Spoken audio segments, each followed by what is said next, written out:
وبارك عليه صلى الله على محمد صلى الله عليه وسلم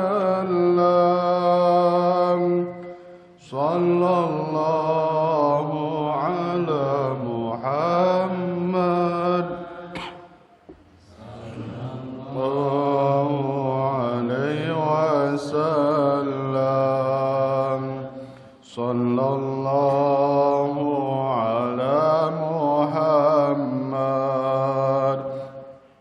صلى الله عليه وسلم صلى الله على محمد صلى الله عليه وسلم أنت شمس أنت بدر أنت نور فوق نور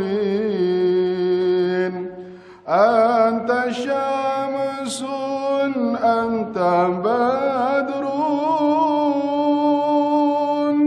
أنت نور فوق نور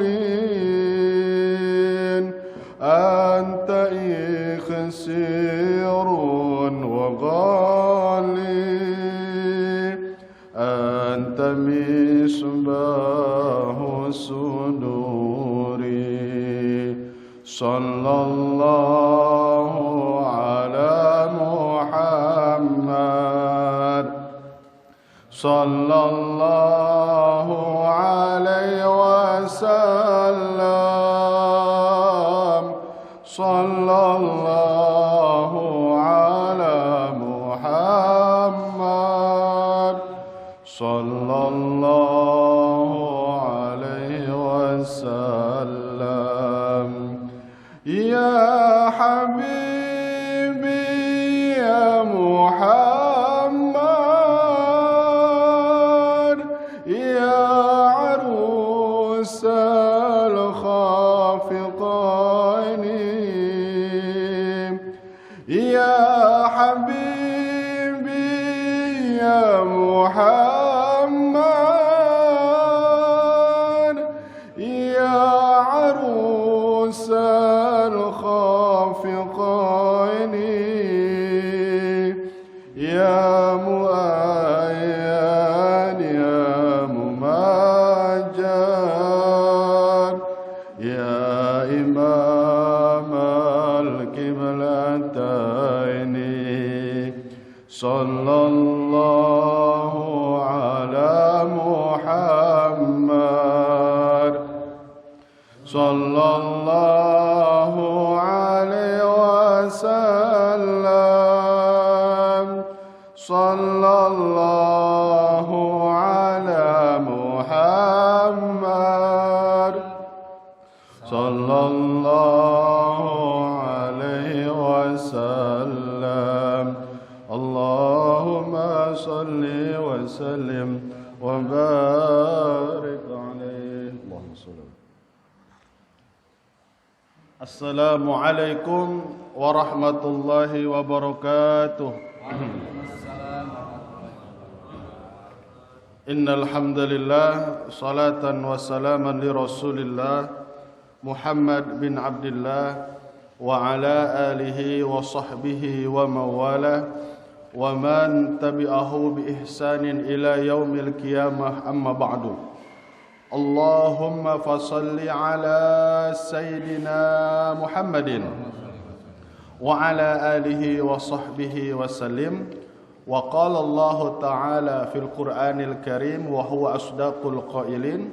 A'udzu billahi samiil alim minasy syaithanir rajim. Bismillahirrahmanirrahim. Wa minal laili fatahajjad bihi nafilatan lak asa an yab'asaka rabbuka maqaman mahmuda. Wa qala an-nabiyyu sallallahu alaihi wasallam ma min muslimaini yaltaqiyani fayatasafahani wa yusalliyani alayya illa wa bihima lam yansarif hatta yaghfirallah.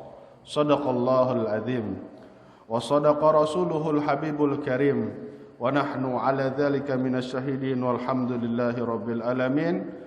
Bapak-bapak jamaah, ketua DKM dan para pengurus masjid yang sama-sama dimuliakan oleh Allah Subhanahu wa taala, teruntuk para asatidz, para dewan guru, para imam yang ada di Masjid Al-Amin yang mulia ini, mudah-mudahan mereka semua, beliau-beliau semua orang-orang yang mulia, mudah-mudahan selalu mendapatkan lindungan, kesehatan, penjagaan daripada Allah Subhanahu wa taala. Rasulullah sallallahu alaihi wasallam bersabda, "Ma min muslimaini yaltaqiyani fayatasafahani." Tidaklah kedua seorang muslim dia bertemu, saling bersalaman, terus selanjutnya dia bersolawat atasku, kecuali keduanya itu Allah Subhanahu wa taala akan gugurkan dosa-dosanya, Allah akan ampuni dosa-dosanya yang telah lalu dan dosa-dosa yang akan datang. Mana contoh ketika kita bersalaman sambil membaca sholawat terhadap baginda Rasulullah sallallahu alaihi wasallam. Musafah itu salaman rame-rame sambil diiringi membaca sholawat terhadap baginda Rasul. Apa jaminan daripada Allah dan Rasulnya? Dosa-dosa yang telah lalu Allah akan ampuni dan dosa-dosa yang akan datang Allah akan ampuni. Makanya orang yang rajin silaturahmi, orang yang rajin bersalaman, maka ketika dia memang ibadahnya agak kurang kepada Allah, namun insya Allah orang tersebut biasanya di akhir-akhir hidupnya matinya dalam keadaan husnul khotimah. Baik, hadirin jamaah yang dimuliakan oleh Allah Subhanahu wa taala, temanya apa? Fi bayani sholati tahajud, menerangkan tentang sholat tahajud. Sholat tahajud itu hukumnya wajib khusus bagi baginda Rasul dan hukumnya sunat untuk para sahabat dan untuk umatnya. Untuk baginda Rasul sholat itu 6 waktu, sholat zuhur, asar, maghrib, isya, subuh, dan sholat tahajud. Namun untuk umatnya 5 waktu, zuhur, asar, maghrib, isya, dan subuh. Namun tahajud ini awalnya hukumnya wajib bagi para sahabat. Mana? Wa minal laili fatahajjad bihi nafilatalak. Awalnya hukumnya itu wajib. Namun para sahabat banyak yang berat. Ada yang sholat itu dari ba'da isya sampai menjelang subuh. Ada yang baca Quran, akhirnya Allah turunkan ayat. Ayat yang pertama, wa minal laili fatahajjad bihi. Dan daripada sebahagian malam itu, fatahajjad bihi, bangun malam. Fatrukil hujud, tinggalkanlah rasa ngantuk. Sebab begini Pak, Imam Abu Hanifah itu awalnya itu bangun malam enggak dari ba'da isya sampai subuh. Jadi bangun malamnya itu 1/2 malam atau 1/3 malam. Namun apa yang terjadi pada waktu mau belanja makanan ke warung, ada yang ngomongin. Itu Imam Abu Hanifah katanya. Sholatnya dari ba'da isya sampai menjelang subuh, padahal enggak. Kata Imam Abu Hanifah dalam biografi beliau, padahal demi Allah saya itu seperti qiyamul lail Nabi Daud alaihissalam, tidur dulu terus bangun 1/2 atau 1/3 malam. Namun karena beban mendengar pembicaraan orang-orang itu, bahwa disangka aku ini, kata Imam Abu Hanifah, enggak pernah tidur dari ba'da isya. Semenjak itu sampai akhir hayatnya Imam Abu Hanifah sholat subuh masih punya wudu isya. Dalam artian apa? Berarti dari ba'da isya sampai subuh enggak pernah tidur. Nah, terus apalagi bagaimana kalau tahajudnya Sayyidina Utsman? Sama. Sayyidina Utsman bin Affan enggak pernah tidur kecuali hanya bi khamsatin daqiqah. dalam ulama kecuali 5 menit saja. Dan tidurnya untuk tahajud Sayyidina Utsman begini aja. Ngelengut udah bisa itu tahajud. Terus sebentar amat ya Allah, itu jarang tidur. 4 sahabat itu jarang tidurnya seperti begini, rata-rata duduk. Sayyidina Umar bagaimana untuk tahajud dari mulai beliau jadi masuk Islam, terutama waktu khalifah, tidurnya sambil bersandar. Di sini ada bejana diisi air, terus zikir sampai sepertiga nunggu tahajud, zikir baca Quran. Ngantuk dikit, sembor sama sendiri. Gak ada yang berani kan? Siapa yang mau nyembor Sayyidina Umar? Mungkin istrinya bisa. Gitu. Dikit, akhirnya baru bangun tahajud. Itu tidurnya Sayyidina Umar bin Khattab. Tapi kalau Sayyidina Abu Bakar jarang sekali, ya banyak. Cuman kalau Sayyidina Abu Bakar itu banyak nangis. Nangis. Apa yang ditangisi? Ingin bertemu dengan baginda Rasulullah sallallahu alaihi wasallam nanti di surga. Terus nafilat talak. Apa nafilat talak? Faridatan zaidatan laka. Nah, nafilatan lak di sini adalah fardu yang kelima khusus untukmu baginda Rasulullah sallallahu alaihi wasallam. Maka ada amalan-amalan yang khusus. Mana amalan yang khusus? Faridatan ila Rasulillah sallallahu alaihi wasallam. Amalan-amalan yang khusus bagi baginda Rasul. Yang pertama adalah salat sunat tahajud. Yang kedua sholat witir, dan yang ketiga adalah siwak. Maksudnya sholat witir, bersiwak, qiyamul lail itu amalan fardu khusus bagi Rasul, wa sunnatul lakum. Tapi itu amalan sunat untuk kita semua untuk umat baginda Rasulullah sallallahu alaihi wasallam. Jadi kalau sholat maghrib baginda Rasul itu surat Qul ya ayyuhal kafirun, rakaat kedua Al-Ikhlas. Kalau sholat isanya rakaat pertama surat Sabbisma Rabbikal A'la, rakaat yang kedua adalah surat Hal Ataka Hadisul Ghasyiyah. Namun kalau sholat sendirian tahajudnya, rakaat pertama daripada Al-Baqarah sampai Al-Maidah, lama rukunya selama durasi dari mulai surat Al-Baqarah sampai Al-Maidah. Jadi memang harus bijaksana kalau sholat berjamaah itu. Seperti di Tebet itu sampai 1,5 juz. Ya macam-macam ya, satu rakaatnya jadi 30 juz. Yang tadinya 10 jajar nyisa 1 jajar. Pun itu pengurus doang kali ya, gak enak mau keluar. Akhirnya waktu itu kita tahun 98 nyari masjid atau musola menebar, bisa di Al-Ittihad waktu itu. Masjid atau musola yang al-hakumut takasur sampai Al-Nas. Ternyata itu banyak.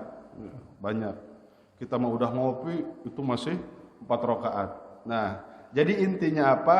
Ketika kita sholat infiradi sendirian, maka enggak apa-apa. Namun ketika kita sholat berjamaah, maka itu harus bijaksana. Baik. Yang selanjutnya, baik hadirin jamaah yang dimuliakan oleh Allah Subhanahu wa taala. Terus kemuliaan apa yang diberikan oleh Allah bagi orang yang tahajud? Yang pertama, kata baginda Rasulullah sallallahu alaihi wasallam, man shalla fil laili wa ahsana sholata. Barang siapa dia sholat tengah malam, terus dia memperbaiki sholatnya, akramahullahu ta'ala bitis'ati asya'a. Allah subhanahu wa ta'ala akan berikan 9 kemuliaan.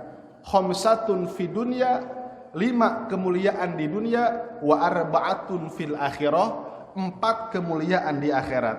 Mana 5 kemuliaan di dunia? Yang pertama, orang yang rajin bangun malam nih, yang rajin tahajud, yahfaduhullahu minal afat. Orang itu Allah akan jaga jasmaninya. Maksudnya sehat terus. Jantungnya alhamdulillah, kepalanya jarang sakit, pokoknya fresh dari mulai ujung rambut sampai ujung kaki. Makanya di dalam kitab Fathul Muin, yang paling terbaik itu mandi kapan? Yang paling terbaik mandi waktu tenggelamnya matahari, maghrib. Tapi habis sholat maghrib ya. Itu dalam kitab Fathul Muin, kenapa para alim ulama kok kebanyakan mandinya itu pada maghrib? Dia staikidu qiyamul lail, tujuannya apa lagi?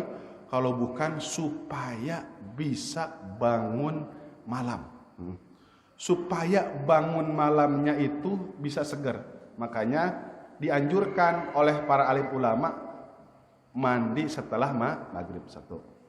Yang kedua, wa yadharu asaru ta'at fi wajhihi. Orang yang rajin tahajud, Pak, Allah akan memperlihatkan wajah ketaatan. Lihat, antara orang yang suka tahajud enggak yang tahajud kelihatan. Antara orang yang subuhnya di awal waktu sama orang yang subuhnya jam 8. Itu bukan sholat subuh ya, kodok itu mah ya.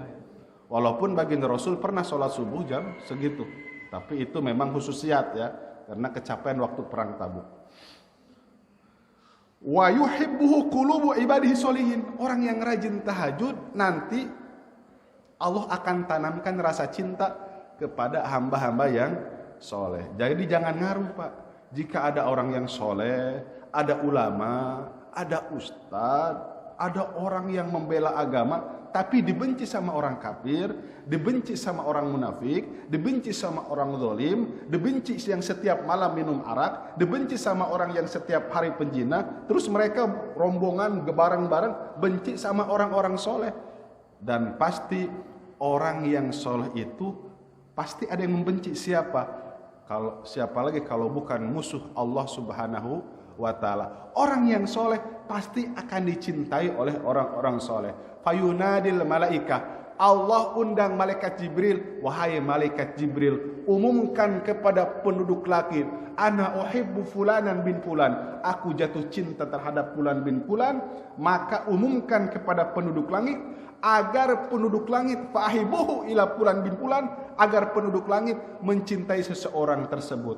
Jadi begini, Pak, kalau Allah jatuh cinta nih, ketika Allah jatuh cinta, Allah panggil malaikat Jibril agar diumumkan bahwa kalian semua harus jatuh cinta kepada orang tersebut. Siapa lagi? Salah satunya kalau bukan para habaib, para tabi'in, para kekasih-kekasih Allah. Terus siapa lagi? Para alim ulama-ulama akhirat. Maka yakin orang itu nantinya dan pastinya banyak sekali yang mencintai orang-orang soleh. Kan banyak ya, Ustadz Abdul Somad sampai satu stadion yang hadir, Habib Rizik sampai ribuan, bahkan sampai jutaan. Itu memang yang kasih cinta siapa? Allah Subhanahu wa ta'ala. Mudah-mudahan ya kita disatukan dengan orang-orang yang soleh, di dalam hati kita mencintai orang-orang soleh, para habaib, para alim ulama. Terus apalagi? Wa yantiqu lisanahu bil hikmah. Kalau ngomong itu penuh dengan hikmah, enak kedengarannya, sejuk. Ngomong apa aja pasti enak, maksudnya yang baik-baik. Walaupun mohon maaf dia bukan ulama, dalam artian dia enggak pernah mondok, enggak pernah mengenyam di pendidikan agama, dia masuk Islam baru 3 tahun, kok ini enak ngomongnya ya, ngomong agamanya pas. Terus karena dia berusaha, belajar sama ulama, belajar sama kiai, tahajud terus, bangun malam terus, ya. Akhirnya orang-orang seperti itu ayarzuqul fiqha, Allah akan berikan kepahaman agama yang baik. Banyak ya, baru masuk Islam kok udah pinter ngomong agama, berarti tahajudnya bagus. Tahajudnya bagus, berarti bangun malamnya bagus. Ngomongnya enak, pas, berarti bangun tahajudnya bagus. Seperti itu. Baik. Yang selanjutnya, wal arba'atu lati fil akhirah. Ada 4 kemuliaan ketika orang yang tahajud itu di akhirat. Pertama, yuhsaru minal qabri abyadul wajhi, wajahnya nanti pada waktu di padang mahsyar seperti bulan purnama. Wa yasirul hisab. Begini Pak, Bapak-bapak, kita jangan punya pikiran ketika kita mendapat buku amal catatan itu seperti ini bukunya, bukan. Sijilat. Apa itu sijilat? Sijilat itu jumlahnya ada 99 buku amal catatan. Bukan 1, 99 buku amal catatan. Lebarnya madal basar, sejauh mata memandang. Segi 4. panjangnya itu kitab, itu buku, madal basor, sejauh mata memandang. Itu masing-masing orang yang soleh mendapatkan buku amal catatan itu. Enggak diraup, pokoknya dapat aja, dapat itu. Nanti ditanya, ada gak satu kalimat yang bisa mengalahkan amal kebaikan? Contoh orang ini amalannya rapatnya jauh semua. Akhirnya nanti ada secercik kertas dan ada tulisan la ilaha illallah. Ditimbang, pas ditimbang loh, kok ini berat? Tapi amal ini enteng. Intinya apa? Intinya ketika orang dia beramal soleh, di dalam hatinya hanya semata-mata ingin mendapatkan Allah, ingin karena Allah, maka yakin orang tersebut akan mendapatkan hisaban yasiro, buku amal catatan. Yang terakhir, wayamuru ala sirat kalbarkil khatib. Orang ini ketika melewati jembatan sirat itu bukan, jangan dibayangkan jembatan ketika kita melihat ada jembatan yang bolong tengahnya, reot, di bawahnya airnya yang sangat deras, itu lebih mengerikan lagi kalau jembatan sirat. Rambut dibelah 7, satu rambut belah 7 tipis, pedang paling tajam, terus membentang dari padang mahsyar sampai telaga Kausar. Terus karena di padang mahsyar juga ada telaga Kausar, yang di depan surga juga ada telaga Kausar. Itu di bawahnya 8 lubang api neraka jahanam, itu duri, Pak. Permukaannya duri, pinggirnya duri, bawahnya duri. Itu jembatan. Perjalanannya kapan? Dalam kitab Sulamut Taufik, datarnya 1000 tahun, turunnya 1000 tahun, nanjaknya 1000 tahun. Jadi 3000 tahun. Nah, berdatar, turun, nanjak 3000 tahun. Nah, itu para bapak, ada yang memang jalan nyampe 3000 tahun. Itu ngepas kali amalannya ya. Nyantai jalan lama 3000 tahun nyampe normal. Ada yang memang tinggal 1 langkah lagi ke surga, jatuh. Aduh. Gak tahu itu, ada nanti dalam kitab syafaat. Ada yang baru juga naik terpeleset, wah itu mah parah. Ada yang dari padang mahsyar jeburin langsung, parah itu. Makanya kata baginda Rasul, nanti kalian cari aku di 3 tempat. Kalau kalian tidak menemukan aku di padang mahsyar, cari aku di sirat, kata baginda Rasul. Kalau kalian tidak menemukan aku di sirat, cari aku di mizan.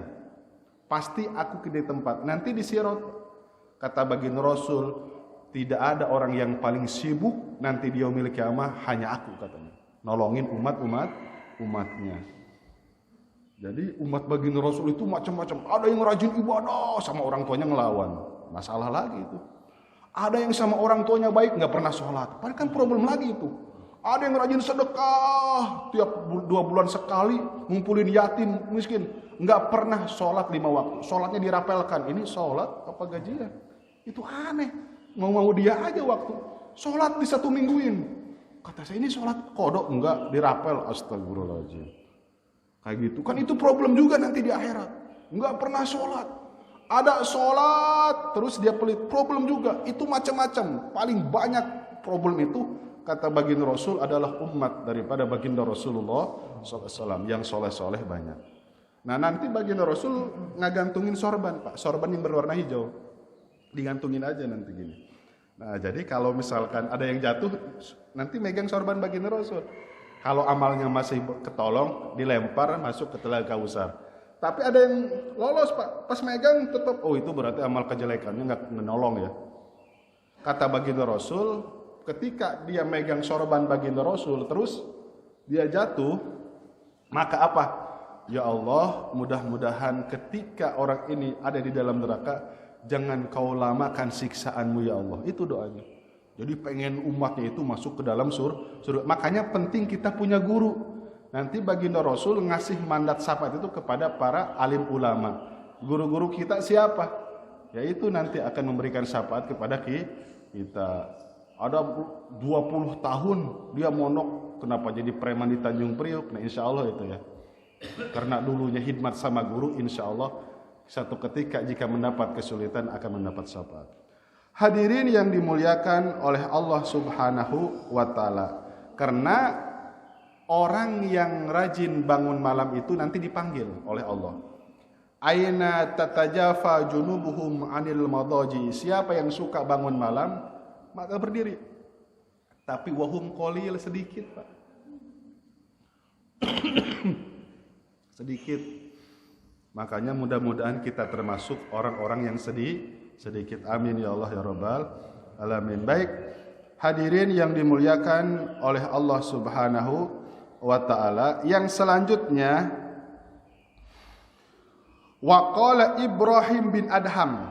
Kata Ibrahim bin Adham itu orangnya orang mana? Orang Syria. Ibrahim bin Adham itu putra daripada mahkota, anak raja, keluarga raja.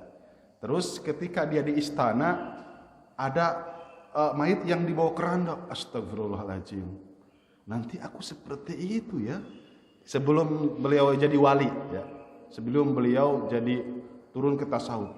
Waktu masih di kerajaan. Akhirnya setelah itu beliau melepaskan daripada kerajaannya karena putra mahkota. Dia langsung ke hutan, dia langsung mondok, dia langsung ulama. Dari situ Ibrahim bin Adham menjadi aulia min auliaillah, seorang kekasih Allah Subhanahu wa ta'ala. Itu namanya Ibrahim bin Adham. Kata Ibrahim bin Adham begini, fakultu usini biwasiyatin hatta akhafullah. Jadi ada seorang wali abdal, udah ketahuan Pak, oh ini wali. Kalau dulu gitu, layak lamul wali ilal wali, tidak ada yang tahu wali kecuali wali. Dulu waktu zaman Syekh Nawawi, ada seorang wali, kata wali ini gini, cerita sama santrinya. Seorang wali itu kalau manggil gunung, gunung itu akan nyamperin. Hai gunung, sini. Ketika wali itu nyontoin gunung nyamperin, itu gunung nyamperin. Enggak. Saya cuma ngasih contoh. Padahal yang nyeritainnya adalah seorang wali, kayak gitu. Kalau misalkan ada Ustadz Al-Amin, kalau misalkan seorang wali, lampu mati, cekrek. Emang itu pas banget ya. Kayak gitu. Tapi itulah. Tidak ada yang mengetahui wali kecuali walinya lagi. Nah, ketika Ibrahim bin Adham minta wasiat terhadap seorang wali apa? Coba aku minta nasihat. Yang pertama begini. Awaluha min kasroti kalamihi fala tatma fihi yaqdatul qalbi. Wahai Ibrahim, kamu jangan cerewet, kamu jangan banyak ngomong. Kalau kamu banyak ngomong, itu jangan kau harapkan hatimu akan hidup.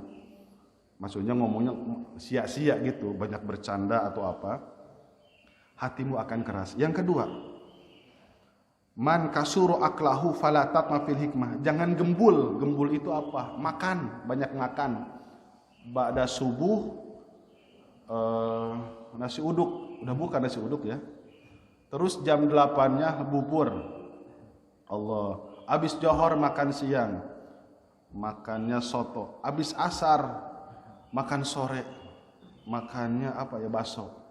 Habis maghrib makan lagi. Habis isya makan lagi. Makanya kata baginda Rasul, perbedaan usus orang yang beriman dengan usus orang kafir.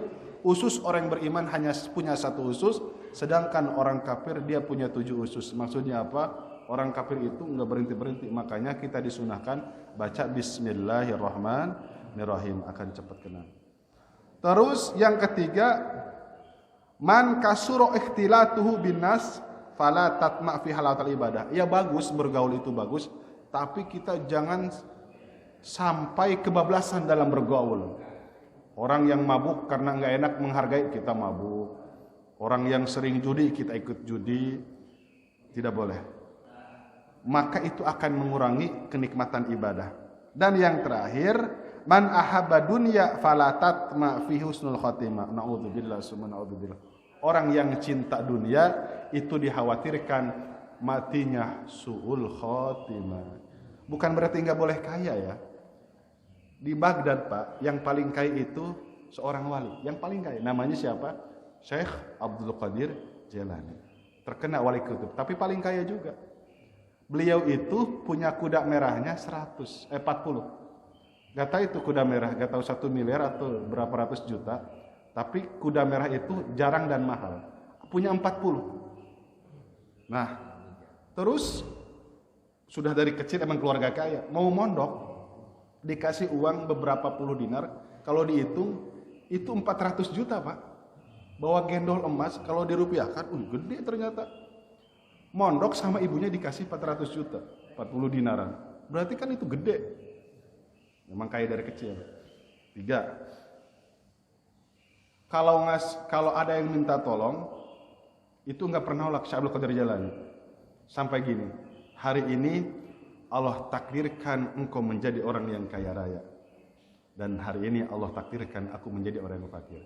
Jadi kalau ada yang miskin, fakir, itu bisa mendadak kaya ketika kaya. Kalau ngasih uang 1.200 dinar, 1,5 miliar. Itu Syekh Abdul Qadir Jailani. Satu ketika ada orang Nasrani bencinya begini, gimana sih katanya wali, kok kaya kan gitu. Sakitnya kata dokter dari Baghdad nggak ada katanya, kecuali harus makan jantung kuda merah, dan itu 40 katanya. Apa yang terjadi? 40 kuda merah disembelih semuanya, diambil jantungnya, dikasih, sembuh. Setelah itu seorang Nasrani itu masuk ke dalam agama Islam. Apa kata Syekh Abdul Qadir Jailani? Sengaja aku pelihara 40 kuda memang untuk kamu ini jantungnya. Subhanallah. Jadi maksudnya apa? Dia kaya raya, tapi kekayaannya tidak dimasukkan ke dalam hati. Syekh Nawawi Zakir Al-Ansori kaya Pak. Tempat injak pelana kudanya dari emas. Coba. Yang selanya itu dari emas. Kaya itu. Ulama-ulama kaya banyak. Imam Abu Lais satu hari pendapatannya itu sampai 1.000 dinar, 1 miliar. Satu hari Imam Abu Lais. Salah satu guru Imam Syafi'i. Coba. Kalau ngaji itu di kapal layar, di kapal. Ngumpulin santri. Penegara mana? Ngajinya di atas kapal layar. Menghabiskan ribuan dinar. Imam Abu Lais. Subhanallah. Ada juga yang sederhana. Siapa? Imam Sofyan Sauri. Ada juga yang memang terkena sangkut masalah. Ada siapa? Syekh Nawawi Tanahar Al-Bantani. Pernah dikejar-kejar oleh polisi sampai kabur ke Mesir. Kabur ke Mekah. Cari buat bayar hutang. Kalau dikumpulkan hutangnya itu sampai 4 karung. Itu cerita daripada ulama di Banten. Tapi apa yang terjadi? Singkat cerita, sudah dapat buat bayar hutang. Kata orang kaya tersebut, ini hutang bebas, tapi saya punya anak 7. Jadiin kiai semuanya katanya. Berat kan? Ya udah, yang 7 dimondokin, akhirnya hutangnya dibebaskan. Itu Syekh Nawawi dalam cerita itu kenapa banyak hutang buat ngarang kitab. Beli kertas, beli tinta. Tapi karena memang sudah ditolong oleh Allah, itu hutangnya dibebaskan. Karangan kitabnya 150 kitab karangan, dan yang paling spektakuler adalah Tafsir Munir 5 jilid. Kebanggaan ulama Indonesia, Syekh Nawawi Tanahar Al-Bantani. Punya murid siapa? Syekh Khalil Bangkalan. Syekh Khalil Bangkalan punya murid lagi, Syekh Hadratus Syekh Ki Haji Hasyim Asy'ari. Baik.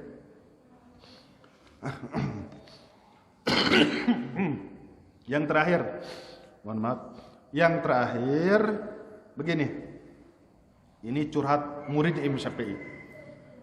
Kata murid Imam Syafi'i, amma sami'tu hikayatan Asy-Syafi'i rahimahullahu hukiya. Aku akan menceritakan satu hikayat Imam Syafi'i. Apa katanya? Annahu saqata sautuhu min yadihi. Ketika itu Imam Syafi'i lagi naik unta. Pecutnya jatuh. Terus fa asra ilahi syakhsun fa akhadahu. Enggak disuruh, Imam Syafi'i enggak nyuruh. Baru mau Imam Syafi'i itu enggak pernah nyuruh. Mau turun, langsung buru-buru ada seorang ngambil itu pecut. Dikasih. Akhirnya apa yang terjadi? Fatad fau ilail imam surratun fiha. Mablagu adun. Dikasih upah. Ternyata jika di uang rupiahkan itu sampai 200 juta. Pendapat yang lain 40 juta, tapi yang saya 200 juta. Dikasih. Agak protes muridnya Imam Syafi'i. Lima hadal ajrul adim al-fi'lul yasir qalil. kok engkau ngasih upahnya kegedean? Kan cuma ngambil pecut doang kok kegedean, ngambil upahnya 200 juta, ngambil pecut 200 juta. Apa kata Imam Syafi'i?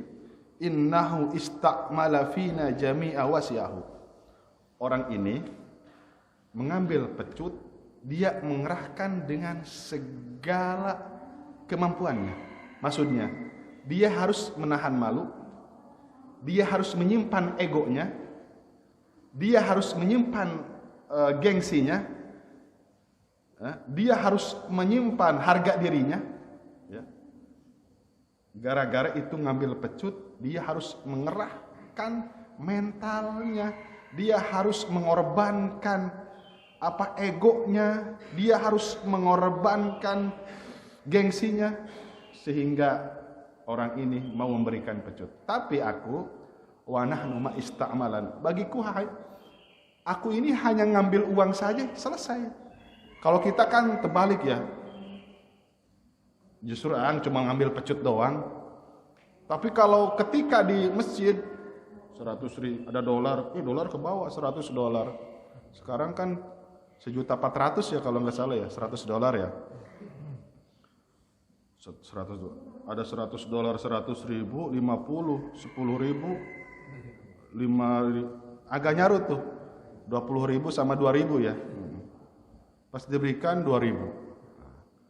Di mall bawa $100 atau bawa 100.000 kekecilan. Itu. Nah, mudah-mudahan saya yakin masjid-masjid Al-Amin jamaahnya orang-orang dermawan. Amin. Ya Allah ya Rabbal alamin. Selanjutnya itu muamalahnya Imam Syafi'i. Dan kata yang terakhir daripada Imam Syafi'i apa? Begini. Yakbalu Rabbi bi'udrin wahidin. Ini hadis Rasul yang diriwayatkan oleh Imam Syafi'i. Yakbalu Rabbi bi'udrin wahidin. Allah mengampuni dosaku dengan satu alasan.